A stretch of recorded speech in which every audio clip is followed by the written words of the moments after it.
കടൽ മണൽ ഖനനത്തിനെതിരെ March 12-ന് Delhi parliament മാർച്ചിൽ പങ്കെടുക്കുന്ന മത്സ്യത്തൊഴിലാളികൾക്ക് യാത്രയയപ്പ് നൽകി.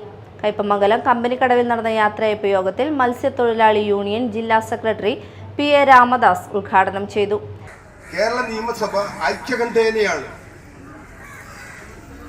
ഈ നിയമം പിൻവലിക്കണമെന്നുള്ള പ്രമേയം ഐക്യകണ്ഠേനയാണ് പാസാക്കിയത്. കമ്മ്യൂണിസ്റ്റ് പാർട്ടി ഓഫ് ഇന്ത്യ മാർക്സിസ്റ്റിന്റെ സംസ്ഥാന സമ്മേളനം നടന്നുകൊണ്ടിരിക്കുക. ആ സംസ്ഥാന സമ്മേളനത്തിൽ ഈ നയം നടപ്പാക്കാൻ ഒരു കാരണവശാലും അനുവദിക്കില്ല, ഈ നിയമം പിൻവലിക്കണമെന്ന പ്രമേയം സമ്മേളനം ഐക്യകണ്ഠേന അംഗീകരിച്ച് പ്രമേയം പാസാക്കിയിട്ടുണ്ട്. Nattika division committee president B S. Sakthidharan അധ്യക്ഷത വഹിച്ചു. P S. Shajith, N K. Suresh, M V. Vishnu എന്നിവർ സംസാരിച്ചു. ടി.ഡി. സുബി, എ.പി. രാജൻ എന്നിവരാണ് പാർലമെന്റ് മാർച്ചിൽ പങ്കെടുക്കുന്ന മത്സ്യത്തൊഴിലാളി പ്രതിനിധികൾ.